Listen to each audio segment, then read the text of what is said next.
Boa noite, muito obrigada pela acolhida. Nós estamos dando prosseguimento à Semana Espírita, é a 6ª Semana Espírita de Goiânia. É um trabalho realizado pela Federação Espírita. Existe uma lei municipal, a Lei 2022, do ano passado, dando à cidade de Goiânia a oportunidade do evento da Semana Espírita. O objetivo da Semana Espírita é unir as casas espíritas, unir a Federação Espírita a todas as casas, porque o objetivo da Federação é exatamente o Centro Espírita. A Federação só existe em decorrência do Centro Espírita. Então é uma alegria aqui estarmos, agradecemos muito a acolhida, mas agradecemos sobretudo ao doutor Leonardo. Doutor Leonardo, quando eu crescer, eu quero estar muito próxima dele, porque é um excelente palestrante e fala de obsessão com uma propriedade muito especial. É médico, então ele trabalha na psiquiatria, ele trabalha os dois lados, o lado da psiquiatria e o lado espiritual. Portanto, a nossa gratidão ao doutor Leonardo por aqui estar colaborando conosco nesse trabalho. Nossa gratidão também ao Grupo Espírita Mensageiros da Luz. Estamos aqui com alguns companheiros, estamos com a Márcia, com a Patrícia, a Leida, a Ângela, a doutora Elza e a doutora Dalvina. Tem mais alguém do Mensageiros aí? Se não, você também. Que Deus abençoe. Muito obrigada pela presença de todos, especialmente pela presença do doutor Leonardo. Nós íamos passar um vídeo. Esse vídeo é da Federação Espírita, convidando para o Encontro da Primavera. Será nos dias 22 e 23 de setembro. Está sendo considerado um mini congresso. Será no auditório da PUC, da Pontifícia Universidade Católica. E o vídeo trazia a mensagem do Haroldo e do Rossandro. Então, eu fico devendo, porque não tivemos condições de passar o vídeo, mas é isso. É o Encontro da Primavera, que será realizado no auditório da PUC. No mais, muito obrigado e uma boa palestra, doutor Leonardo. Muito obrigado, Márcia. Muito obrigado a vocês, né, que estão aqui no sábado para ouvir. E saibam que, assim, para nós que somos palestrantes, né, ser chamado para falar é sempre muito bom, tá? Então, eu falo que quando me chamam para falar que eu não posso ir, eu não falo não feliz, não, é um não triste, né? Porque para nós palestrantes, isso aqui é ótimo. Estar falando é muito bom. E eu pensei que a Márcia fosse falar que eu entendo muito de obsessão, porque eu sou muito obsediado, né? Porque essa é a realidade.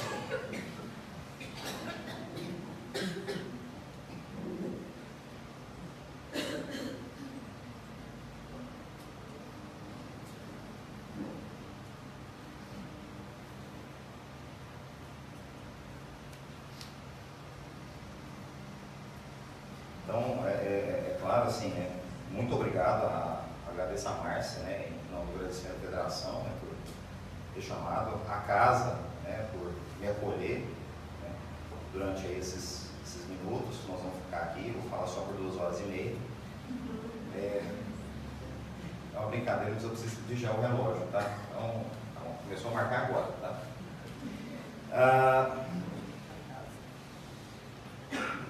Nós estamos aqui hoje para falar um pouquinho sobre obsessão espiritual e o tratamento da obsessão. É claro que, à medida que nós formos falando a respeito da obsessão, automaticamente vocês vão estar entendendo o tratamento. Mas eu vou basear aqui a minha fala no encontro nosso essa noite de hoje sobre alguns exemplos. Peguei 2 pessoas aleatórias, por acaso são 2 homens, poderia ser 2 mulheres, enfim, né? E eu quero permear o exemplo deles, né, para a gente ver que isso é algo muito do dia a dia de todos nós, né? Pedro era um homem normal, de bem, é um pequeno empresário, bem sucedido, extremamente trabalhador, cuidava muito bem da sua família, de seus filhos, esposa, né, dos agregados, de toda a família, tratava todos muito bem, né, era um homem sério, trabalhador, era alguém que frequentava a sua religião, participava dos seus cultos, das reuniões, das pregações, buscava seguir o que a sua religião colocava como correto, mas ele era um cara muito revoltado com a situação do país, né? Uma situação muito difícil, né? Situação econômica, política do país. Então ele era um cara muito revoltado com isso transparecia no seu dia a dia. Um dia ele dá um basta, fala: não, a partir de agora chega, eu vou dedicar mais a Deus, vou me dedicar às atividades de caridade, vou me dedicar mais às atividades de pregação, vou continuar cuidando da minha família, claro, mas eu vou me dedicar mais, E é interessante, a partir daí a gente acha que quando a pessoa passa a se dedicar mais à atividade religiosa, a obsessão espiritual, ela cessa, né? Lei do engano, não cessa.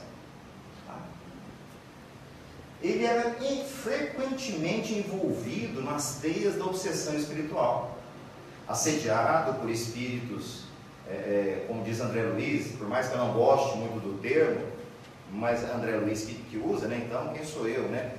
Era Pedro assediado por espíritos trevosos com muita frequência, o que atrapalhava no seu dia a dia. Zeca, diferente. Era um homem muito trabalhador, mas um cara que ganhava muito dinheiro. Pedro não, Pedro era um pequeno empresário. Zeca não, Zeca ganhava muito dinheiro. E isso fez com que ele ficasse muito ganancioso. Acontece que inicialmente ele não se via como ganancioso. Ele nada mais era do que um profissional ambicioso que ganhava dinheiro. Mas ele acabava ganhando dinheiro em cima de outras pessoas, né? Mas, poxa, problema deles. Eles é que são, como diz popularmente, aí são trouxas. O que tem eu ganhar dinheiro? Eu sou mais esperto. E além do mais, eu só cumpro o meu trabalho. Eu não estou roubando ninguém, não estou armado, né? Não estou montando uma pirâmide, avestruz master, nem nada. Eu só faço bem o meu serviço e ganho muito dinheiro. Mas lá no fundo, né, a consciência batia. Várias vezes uma angústia terrível assaltava a sua alma, num processo muitas vezes de auto-obsessão. Ele mesmo se obsediava, se culpando pelo que fazia, se sentia mal por prejudicar outras pessoas. Mas o que ele fazia para melhorar? Quanto mais angústia, mais ele procurava os prazeres proporcionados pelo dinheiro. No caso do Zeca, o fato de ter dinheiro era o que mais lhe agradava, né? Era olhar lá, né, o dinheirão que ele tinha, a conta, quanto a gente devia para ele, isso lhe alegrava. Então ele tentava melhorar o seu movimento, o seu sentimento de angústia, a sua auto-obsessão, e essa auto-obsessão lhe abria caminho para os obsessores, para os outros. Mas ele acabava fazendo o quê? Indo atrás de mais dinheiro para ver se a posse do dinheiro melhorava o seu quadro. O que é a obsessão? Vocês vivem ouvindo falar de obsessão, fiquei sabendo que hoje é o dia de tratamento, né, de desobsessão. O que vem a ser? A ação persistente, ou seja, é algo que um espírito faz sobre o outro de forma contínua, às vezes tão contínua e tão intensa, que um espírito assume como que o poder sobre o outro, completo. É praticada por espíritos inferiores. A gente não vê espírito superior obsediando. Você vê espírito superior influenciando, ajudando. Mas obsediando, com essa intenção de ter domínio, né, de ficar muito grudado, não tem. E esses espíritos procuram dominar os outros. Por quê? Por vingança. Por algo que você fez de mal para alguém em outras vidas, ou mesmo nessa vida, alguém que você prejudicou, e ele passa a te perseguir. Por desejos e necessidades em comum, a gente vê muito, você já deve ter ouvido falar de um tipo de obsessão chamado vampirismo, né? Em que um espírito se associa geralmente a um encarnado, para poder absorver aquela energia com bebida, com cigarro, com sexo desregrado, com fofoca. As pessoas acham que fofoca não é um vício, e é. Tá? Inclusive dentro do centro, tá? Não tem fofoca cristã, não, gente. É fofoca. Então, os espíritos se associam ali para poder beber aquela energia com cigarro, com droga, com fofoca, com sexo desregrado, com preguiça, com gula também. Poxa, depois que o cara desencarnou, ele não pode mais comer a gordurinha da picanha. Mas tem alguém que come muita gordura de picanha, pai. Amanhã eu grudo com ele aqui que eu vou sugar isso. Ciúmes, né? De repente, estamos falando aqui do desencarnado. O desencarnado encontra aqui com a Márcia, e a Márcia foi esposa dele, ou marido, sei lá, em outra vida, e é um cara muito ciumento, e fala, não vai ficar perto de ninguém não, é minha, e vai se ligar pelo ciúme. Os afetos egoístas, né? Tem a ver com o ciúme, aquele pai, aquela mãe, aquela esposo que desencarna e vê a gente do lado de cá e quer ficar junto o tempo todo. Às vezes com a intenção até de ajudar, mas na verdade faz muito mal. Ou às vezes simplesmente pelo poder. Eu brinco, gente, eu aceito na boa essa história, né, de que eu já fui mulher em outras vidas. Tem problema nenhum com isso. Nenhum. Certo? Eu faço parte do grupo de desobsessão, eu coordeno um grupo de desobsessão. Mas eu brinco, eu falo que é o seguinte, né? Às vezes eu falo assim, olha, se por acaso eu encontrar com algum ex-marido meu lá na reunião, que ele, por favor, não se identifique como meu marido. Fale assim, não, é um amigo seu de outras vidas e tal. Porque eu não sei se ele digerir bem essa história. Não, quem é você? Não, é seu marido, filho. Acho que eu não... Se identifica como um amigo, né? Marido, eu ainda não estou muito pronto para isso, não. Ou simplesmente pelo poder. Quer um exemplo? A gente vai frequentar algum lugar aí de... sei lá... A gente pode sair para comer, viu? O espírita pode sair para comer fora, não tem problema nenhum não.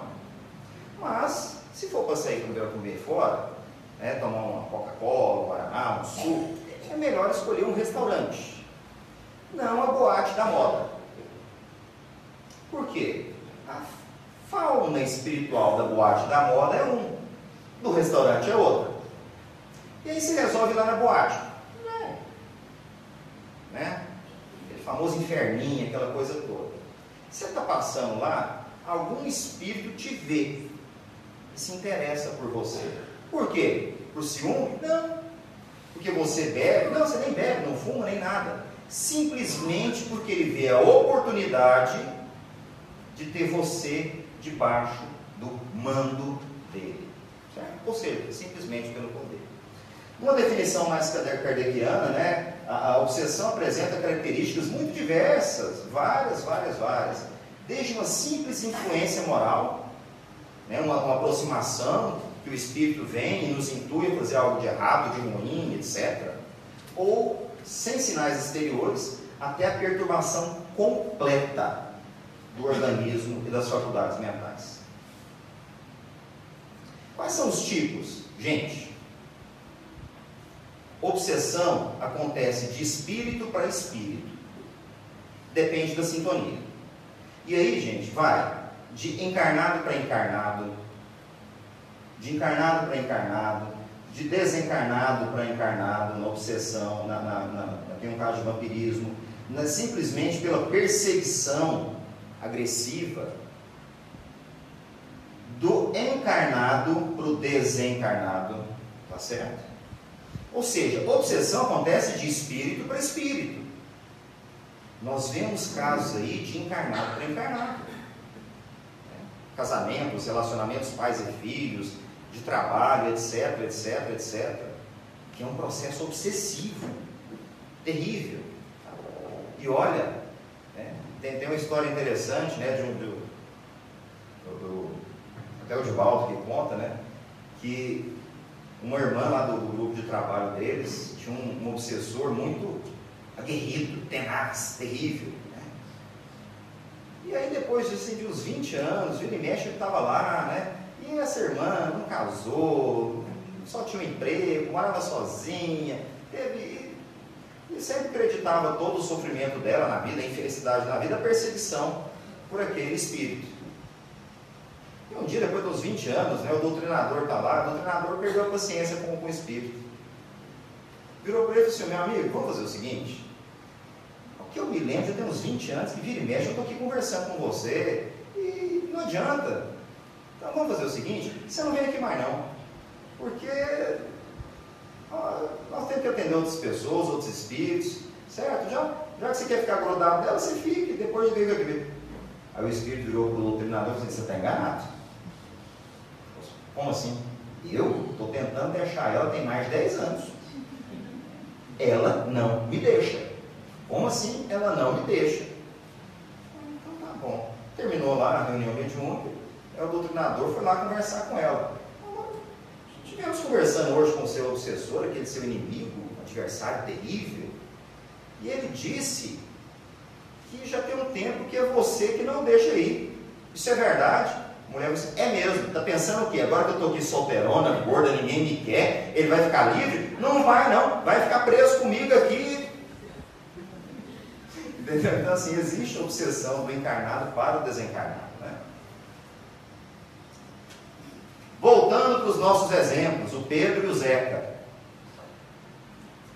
Mesmo durante as tarefas de auxílio, mesmo na hora que o Pedro estava lá cuidando dos miseráveis, dos doentes, das pessoas que sofriam, nas pregações, ele era assaltado pela influenciação de espíritos malévolos mesmo, de espíritos que queriam atrapalhar o Pedro. Digamos que assim, né, é uma brincadeira que eu faço, eles queriam atrapalhar o Pedro, pessoa física, né, indivíduo, e queriam também atrapalhar o Pedro, pessoa jurídica, que era o quê? Atrapalhar as atividades de caridade do Pedro, atrapalhar as atividades de pregação do Pedro. Eles queriam atrapalhar, eram adversários tanto do indivíduo quanto da obra do qual ele fazia parte. E isso, nessa influenciação, muitas vezes ele tinha palavras ásperas, duras, ou infelizes mesmo, até com as pessoas que ele estava cuidando. Não só com as pessoas que ele estava cuidando, como também com seus colegas ali de ministério, né, de trabalho assistencial. E o que acontece? Por quê? Vocês estão achando que o obsessor chega e pronto, ele faz o que quer do nosso? Não. Tem que ter o que Bezerra de Menezes chamava de plug mental, né? Tem que ter uma tomada, tem que ligar. Tem que haver sintonia. Como é que Pedro lá, né, mesmo lá ajudando os miseráveis, pregando, falando sobre Deus, falando sobre Jesus, como é que isso acontecia? Porque ele tinha a sintonia em vários momentos com esses espíritos das trevas. Por quê? Pedro era um cara muito orgulhoso. Ele se achava melhor, tanto das pessoas que chegavam até ele, dos humildes ali, dos doentes, dos pobres, miseráveis, né? Como ele se achava muito melhor que o resto do grupo de assistência. Ele achava que não tinha ninguém ali que era tão bom quanto ele. O seu orgulho, a sua vaidade eram tão grandes que faziam com que esses obsessores que queriam atrapalhar tanto ele quanto a obra se ligassem. Como ele estava numa obra de auxílio, estava lá trabalhando por Jesus, é claro que a ligação não conseguia ficar tão direta, pesada, mas sempre estava ali e o atrapalhava muito. E o Zeca, sempre com essa angústia e tudo, né? O que ele faz? Ele enxerga o seguinte, né? Lembra que no caso do Zeca existia uma auto-obsessão, ele se culpando terrivelmente. E isso abria o campo para que os obsessores, os adversários espirituais, se aproximassem dele e provocassem a obsessão, né, de um modo mais popular. nós dizemos, né? E isso fazia com que ele sofresse muito. E ele chega um dia à conclusão seguinte: eu tenho que mudar de vida, mas não pode ser uma mudança pequena. Essa é a nossa encrenca. Nós queremos mudar, mas a gente quer mudar de endereço, mas a gente não quer mudar a mobília interna. Porque mudar de endereço é mais fácil do que mudar por dentro. Só que o Zeca, como era um cara extremamente inteligente, ele viu o seguinte: se eu não mudo radicalmente dentro de mim, não vai funcionar, eu já não estou aguentando isso mais. Não há dinheiro no mundo que tampe esse buraco dentro de mim.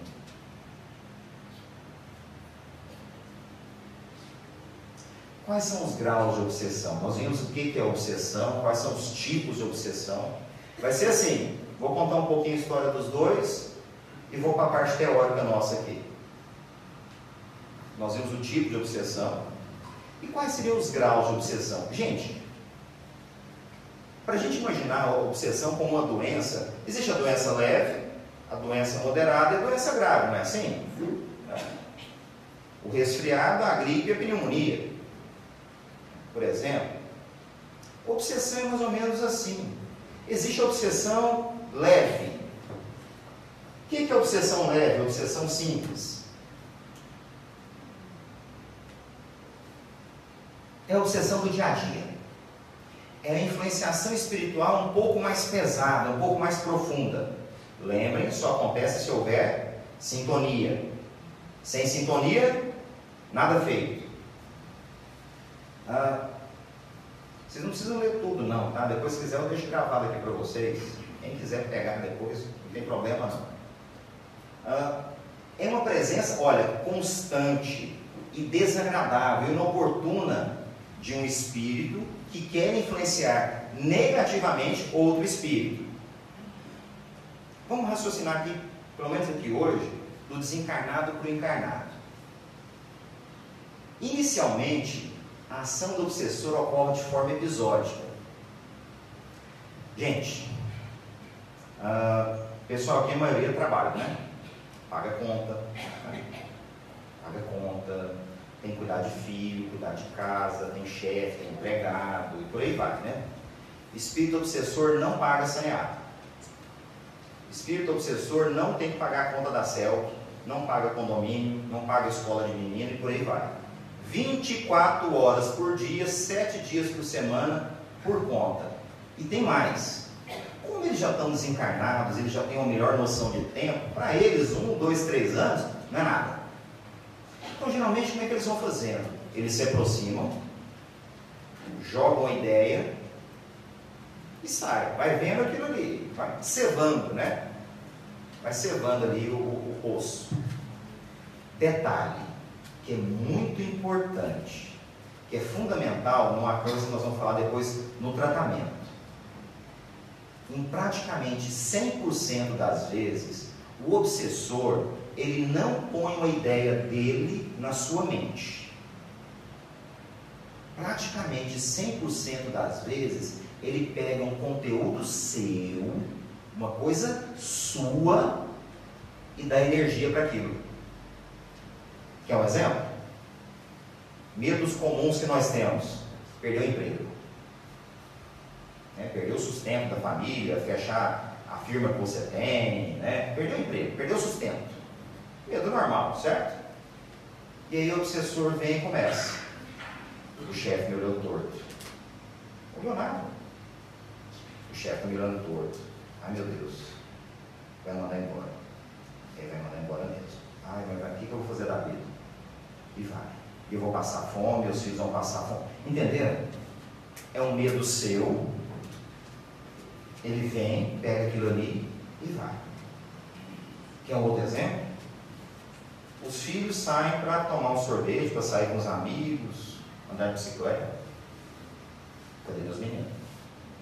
Cadê meus meninos? Ai meu Deus. Nossa Senhora. Ai meu Deus, meus meninos. Ai, o ladrão já pegou. Ai meu Deus, Nossa Senhora. E aquele povo que mata e rouba menino. Ai, vai roubar o rim do meu menino. E, vocês estão entendendo? Geralmente, ele pega uma coisa sua e potencializa. Você acha sua cunhada, ou seu cunhado, ou colega de trabalho muito bonito, muito lindo e tal, normal. Mas de repente ele pega e começa a estimular aquele desejo por outra pessoa. Para quê? Para que você vai ter o caso? Sim, talvez. Mas principalmente para você começar a achar quem está do seu lado sem graça. Porque bom mesmo é o marido da fulana. O meu não, só ronca. Só serve para roncar e tomar cerveja. Entenderam? E aí vai. Ele pega conteúdos nossos. Desejos, medos, traumas. Por que minha mãe era desse jeito comigo? Nossa, minha mãe podia ter sido tão boa comigo. Por que minha mãe foi ruim comigo? Meu Deus, minha mãe foi ruim demais. Foi nada. Ela foi como ela era. Vocês estão me entendendo? Pega conteúdos nossos. E aqui ele vai jogando energia ali. E vai. Essa ação dele é inoportuna, ou seja, não tinha que acontecer. Geralmente ela é desagradável, podendo produzir um mal-estar. Por que geralmente ela é desagradável? Nem sempre é desagradável. Nossa, mas eu estou na vontade de tomar uma cerveja. Nossa, vai tomar cerveja é bom demais. Nossa, ficar ali no bar com os amigos. Gente, é bom demais, é bom demais. Nossa, mas é bom. Vocês estão entendendo? Nem sempre a ação dele é desagradável. Quando nós vamos estudar obsessão dentro da casa espírita, dos trabalhadores, a gente vê casos de obsessores que auxiliam médiuns passistas a passar uma energia vital em maior quantidade lá, só para poder enganar o médium. Então, nem sempre a ação do espírito obsessor é de mal-estar, não. Às vezes dá essa sensação, esse prazer, essa coisa boa, né? Para quê? Te induzindo a fazer o quê? Não é te induzindo, nossa, que maravilha, sexta-feira à noite, vou sair com a galera para distribuir sopa para um morador de rua, bora. Não. Sexta-feira, boteco, churrasco, já comprei 3 caixas de cerveja, e por aí vai. Agora, na maioria das vezes vai produzindo um mal-estar, uma inquietação, uma angústia, por vezes o corpo, né, vai ficando pesado. E à medida que vai ficando mais persistente, vai envolvendo cada vez mais. Do quadro leve passa para o quadro mais forte, né? A fascinação. Da fascinação, o espírito já está mais grudado com a gente. E ele faz com que a gente, além de ter todos aqueles pensamentos, a gente comece a ter uma alteração da percepção da realidade. Muitas vezes nós nos achamos muito bons ou ruins demais. E é interessante que ele vai fazendo com que nós nos afastemos das pessoas que podem nos ajudar. Dos amigos, dos verdadeiros companheiros. Vai nos afastando. Faz com que só de ouvir a voz do marido, da esposa, do filho, que pode ajudar. Nossa, só de ouvir a voz, mas me dá uma raiva. Gente, mas a Márcia chega perto de mim, essa senhora, que mulher antipática. Mas não é uma de suas melhores amigas. Não, ela está muito esquisita. Mas quem está esquisito é você, né? Que está nesse processo. Isso vai fazendo com que a gente turve mais, complique a nossa capacidade de julgar os nossos atos e os dos outros. E olha que interessante, né? O Zeca, no início da vida dele, ele era de família pobre, ele só queria ganhar muito dinheiro para dar uma vida melhor do que ele teve. E ele escolhe aquela carreira, que ele poderia ganhar muito dinheiro, para que os seus filhos, a sua esposa não passassem pelo que ele tinha passado. Só que ter dinheiro era bom demais. Aquilo mexia muito com ele. E ele foi querendo ter cada vez mais. E foi fazendo o trabalho dele cada vez mais bem feito, de melhor forma. E foi ganhando mais dinheiro, e foi prejudicando mais gente, e por aí vai. Certo? E vai chegando num ponto que ele passa uma grande parte da vida dele acreditando que os outros tinham que ser explorados mesmo. Ué, eles não eram inteligentes como o Zeca, eles não eram espertos, né, como o Zeca, então tinha que ser explorado mesmo. uma campadinha. Seria essa gentinha aí, ué.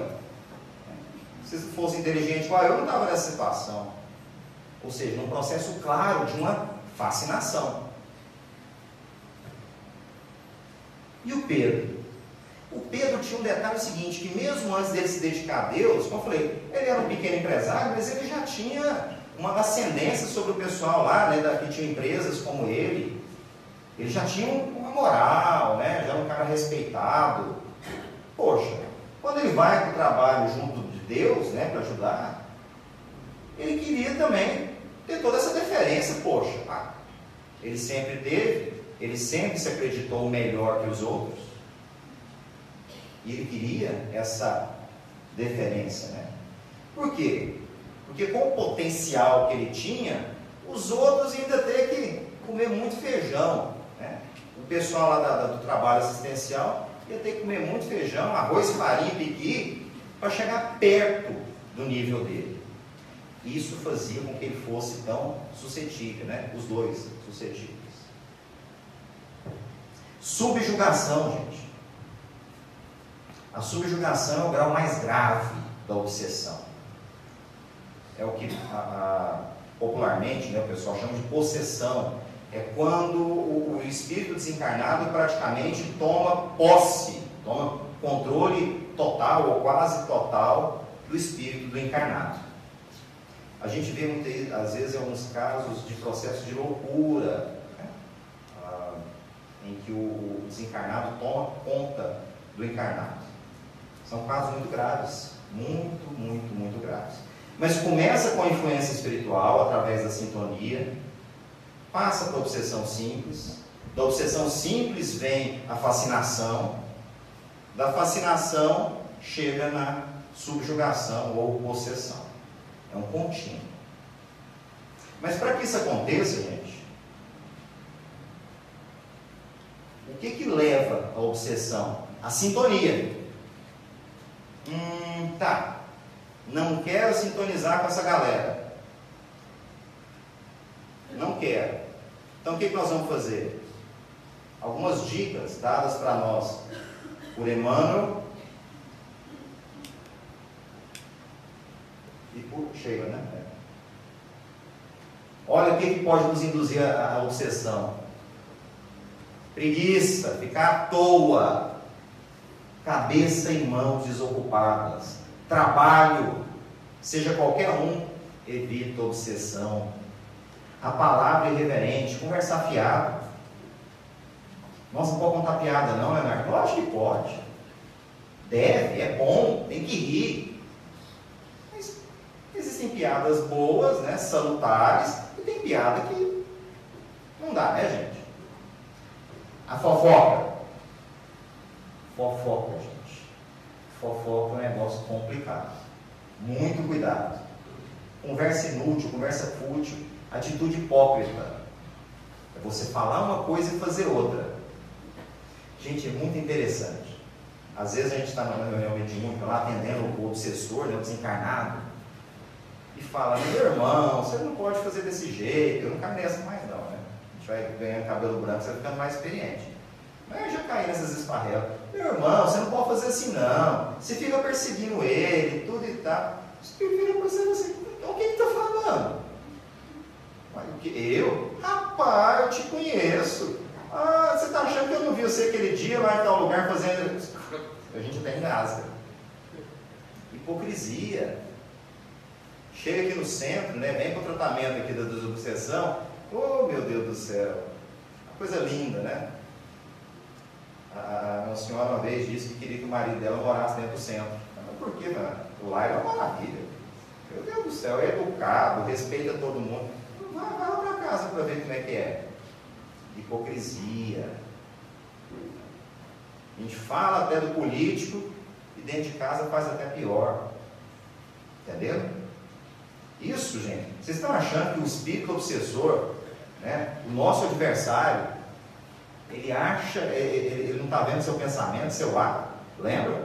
Não paga selfie o tempo todo para ficar te beirando. A impaciência, a agressividade, né?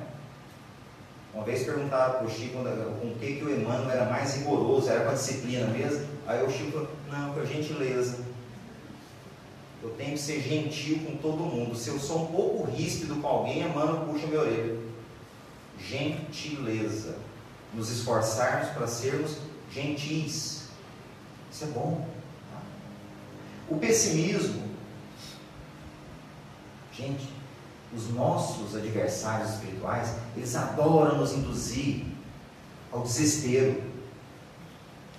Quando a gente entra em desespero, quando a gente vai ficando pessimista, nós estamos negando a providência divina. Filosoficamente é isso. Você está negando a providência divina. Você está negando Deus. Você está afastando do teu pai. Se você afasta do seu pai, você vai acabar se aproximando do que não deveria. O apego demasiado a coisas, pessoas, o materialismo e o apego, o ciúme exagerado, o comodismo, a falta de solidariedade. Não, então agora eu vou participar da sopa, da todo mundo. Gente, olha a hipocrisia. Vem para cá, ajuda a distribuir a cesta básica, mas não dá um bom dia dentro de casa. Isso é hipocrisia. Venha para cá, mas atue na caridade dentro de casa também. Achar que os outros, isso é clássico. Vou resumir isso aqui. O uso de bebida, droga, comida, mas tem uma coisa que é clássica a respeito da obsessão. Isso, a gente começa, quando você começa a pensar muito o seguinte: ninguém me reconhece. Eu faço tudo na minha vida e minha vida não dá certo. Lá no centro ninguém fala do tanto que eu sou bom. Lá em casa ninguém me reconhece. Todo mundo tem uma vida mais fácil, eu não, a minha vida é sempre difícil. Quando esse pensamento começa a estar muito na gente, tomem cuidado. Esse pensamento é nosso, mas pode ser que esteja alguém por trás turbinando isso aí. Cortem. Cortem mesmo. Qual o tratamento para obsessão?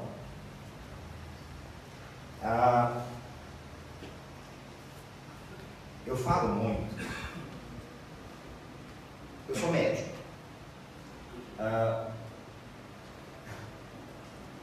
Eu vou falar, sabe? Eu sei que vocês estão aqui, a maioria está aqui em tratamento de desobsessão, mas eu vou falar. Eu não acredito muito na eficácia do tratamento de desobsessão para os encarnados. Porque o ser humano é um bicho muito complicado. Eu falo porque eu me conheço. Agora, o tratamento de desobsessão é maravilhoso para os desencarnados, gente. A gente que trabalha muito com desobsessão, a gente começa a tomar partida deles, viu? Porque quando a gente vai conhecendo o drama, normalmente nós do lado de cá que somos a parte ruim da história de verdade, viu? Mas vocês vão entender por que eu falo isso. Espero que não aconteça com vocês. Já aconteceu comigo inúmeras vezes. Acho que acontece até hoje. Qual é o tratamento verdadeiro? A prece, é claro, nos ligarmos a Deus. Gente, pelo menos eu falo o seguinte: é igual tomar banho, no mínimo 2 preces por dia você tem que fazer. É igual escovar dente.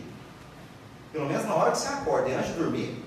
Tipo assim, não dá para entender quem não faz pelo menos essas 2 orações por dia. Não dá para entender. É a mesma coisa que ficar sem escovar o dente. Então, quando a gente fala de prece, nós não estamos falando dessas 2, não. Essa de manhã e a da noite, não.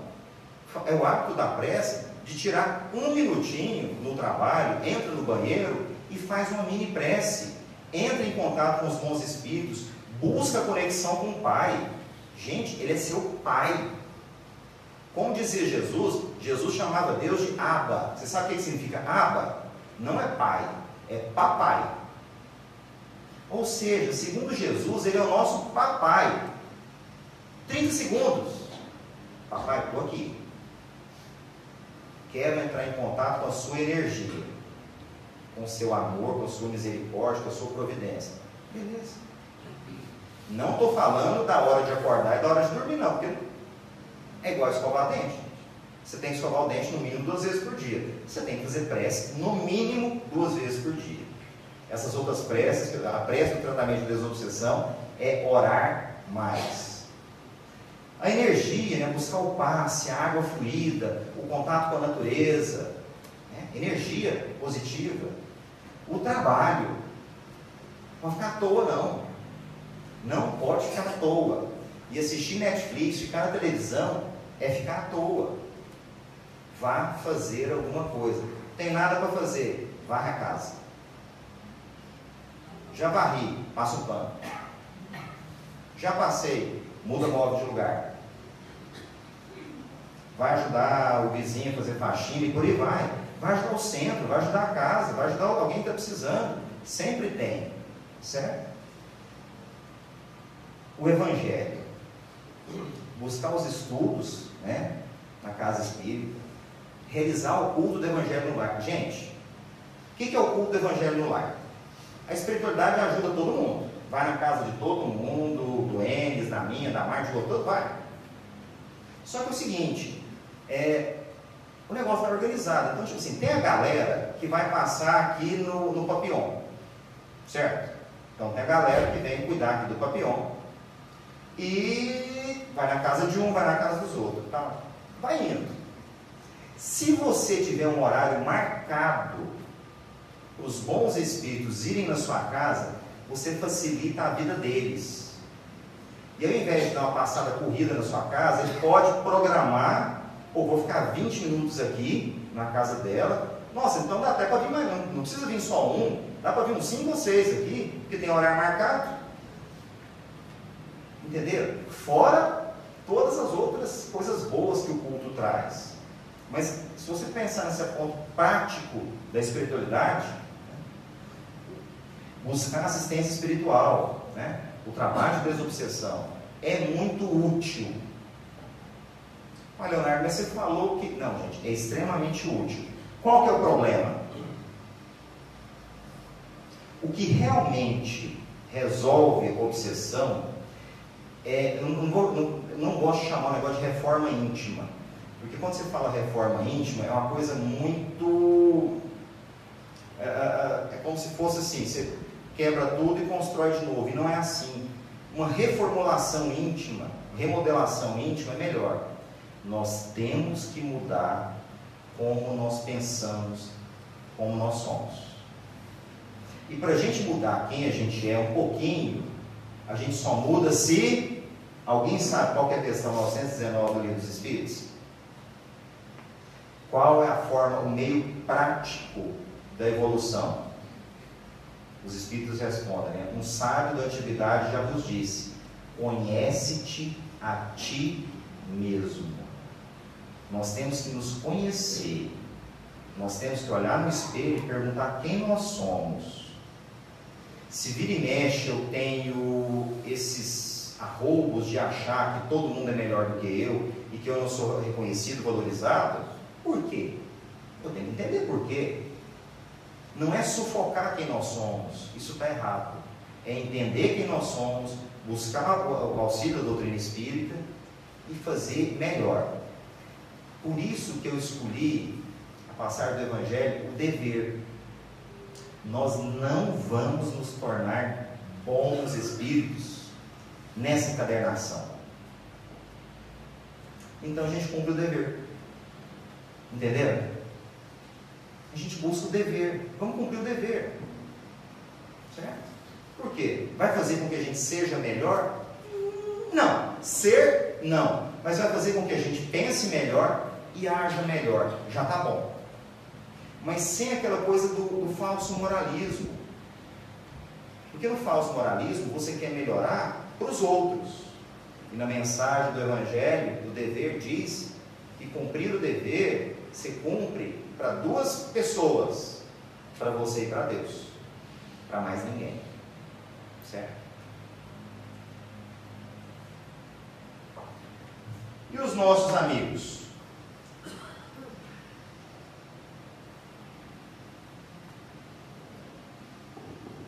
Zaqueu, nosso Zeca,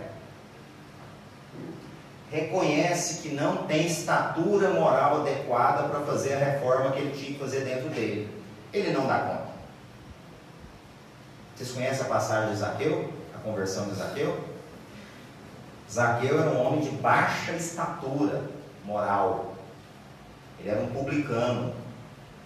Ele era um judeu que tinha se associado aos romanos para cobrar impostos, para ganhar dinheiro. Mas o que ele faz? Ele precisa encontrar Jesus. Ele vence a multidão. Quem que é aquela multidão?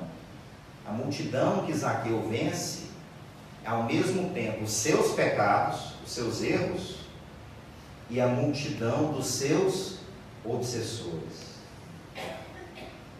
Ele não passa por cima dos obsessores, ele passa por entre eles. Não briga com ninguém, ele passa e sobe numa árvore pequena. Por curiosidade, o sicômoro, a figueira brava, ela não tem galhos, ela tem galho mais lá em cima, mas ele subiu. Ou seja, é uma árvore difícil de subir, mas ele sobe. Ele faz um esforço tão grande, tão grande, tão grande, que quando ele faz aquilo ali, não precisa mais nada. Jesus para, olha para ele. Antes dele chamar Jesus, ele fala: hoje eu vou jantar na sua casa. Ou seja, depois que ele fez todo aquele esforço, mostrando que ele era capaz, Jesus falou: deixa que a partir de agora é comigo. É assim que funciona. E olha que interessante, ele aplica o cilício, né? Jesus vai para dentro dele, da casa dele. Ele aplica o cilício, né? Ele fere, ele tortura o quê? O corpo dele? Não. Lembra o que ele mais gostava de ter? Qual que era o grande amor da vida dele? Dinheiro. Vocês lembram da passagem? Senhor, a partir de hoje eu vou dar metade dos meus bens aos pobres. E se eu prejudiquei alguém alguma vez, eu vou devolver 4 vezes mais. Ele corta na carne. Só que no livro Verdade e Vida, né, psicografado pela Verdade e Vida mesmo, do Leão Tolstói, me falou o nome aqui agora.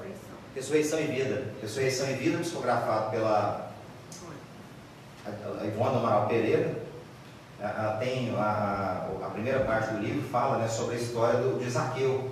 Né? O Zaqueu conta a história, né, para o Leão Tolstói, que ele deixou a vida de cobrador de impostos. Ele passa a seguir Jesus, né, como um homem do caminho, como eram os outros. E depois disso ele sofre o preconceito dos outros irmãos, né, porque tem 3 minutos, né? Porque ele tinha sido um publicano, um cobrador de impostos, ele era mal visto. Mas ele luta, ele se esforça e passa o resto da vida se dedicando a servir Jesus. É isso que cura obsessão. E o outro nosso amigo, Simão Pedro? Simão Pedro, ele era um empresário, gente. Cuidava da sogra, era um homem revoltado, né? Ele fazia parte dos zelotes, que eram judeus revoltados com o domínio romano. Então ele era insatisfeito com o país como nós somos. E olha, enquanto ele andava com Cristo, ele vai de momentos em que ele revela o Espírito Santo. Jesus, na mesma cena, Jesus, que quem dizem os homens que eu sou? Uns dizem que é Elias, outros... E tu, Pedro, que dizes tu que eu sou? Tu és o Filho de Deus, o enviado, o Cristo. Bem-aventurado és tu, Simão. Jesus, quando ele fala sério com Simão, falava Simão Barjonas. É o sobrenome dele. Bem-aventurado és tu, Simão Barjonas, porque foste o Espírito Santo que te revelou. E aí Jesus começa a contar que ele vai descer e vai passar pelo sofrimento todo. E aí Simão Pedro pula na frente, mas não vai que eu não vou permitir. Jesus vira para ele e fala assim: afasta-te de mim, Satanás. Olha a obsessão de Pedro. Pedro, por causa da sua vaidade, de se achar melhor que os outros, de dizer que ele é que amava Jesus mais que todo mundo, se deixou influenciar pelo Satanás, pelo espírito que queria dividir. Simão Pedro, na lavagem dos pés, disse que os outros estavam deixando Jesus lavar o pé, mas Jesus, eu não deixo o Senhor lavar meu pé. O que é isso? Esses aí, ó, né? Eles deixam, eu não deixo não. É a hora que Jesus diz, né? Simão, você não me deixa lavar teus pés, você não tem parte comigo. Jesus sempre ensinando. E ao ponto que Jesus diz para ele que ele vai traí-lo 3 vezes. Pedro diz que é impossível. E o que acontece? Ele nega Jesus 3 vezes. Ele se deixa cair mais do que na obsessão simples, né? Se entrega à fascinação, tanto por influência espiritual quanto pela sua vaidade, porque é sempre assim que funciona. A obsessão é sempre uma mão dupla. Tá? Só que, o que acontece? Ele nega Jesus. Jesus ressuscita e aparece primeiro para Madalena, para uma mulher, na época isso era absurdo, e além de ser uma mulher de má vida, uma prostituta. Olha, isso acontece, e à medida que esse sofrimento vai acontecendo, o orgulho e a vaidade, que eram as tomadas que os obsessores utilizavam, vão sendo queimadas as tomadas.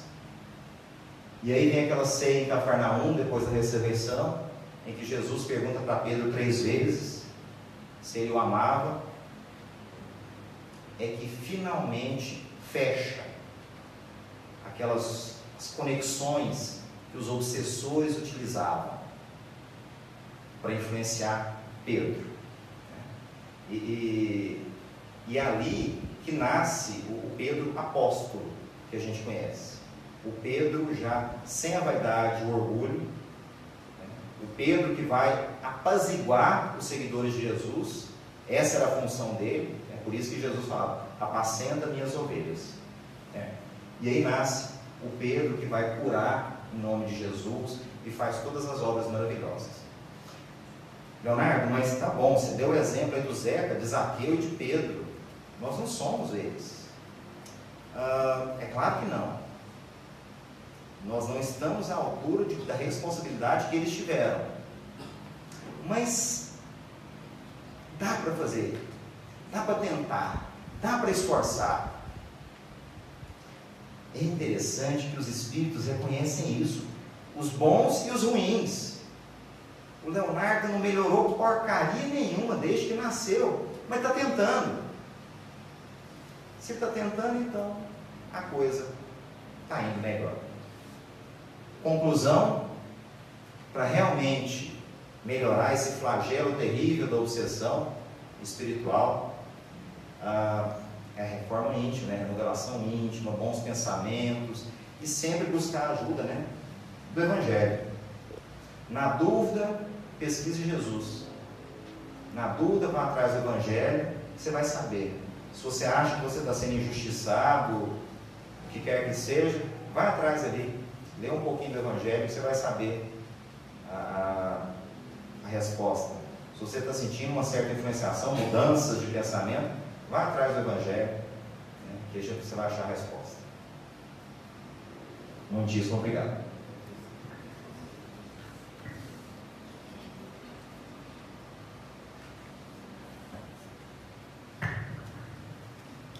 Nós agradecemos nosso irmão Leonardo. Vamos nos manter em prece, com o pensamento elevado de Jesus e nos buscar. Jesus nos abençoe.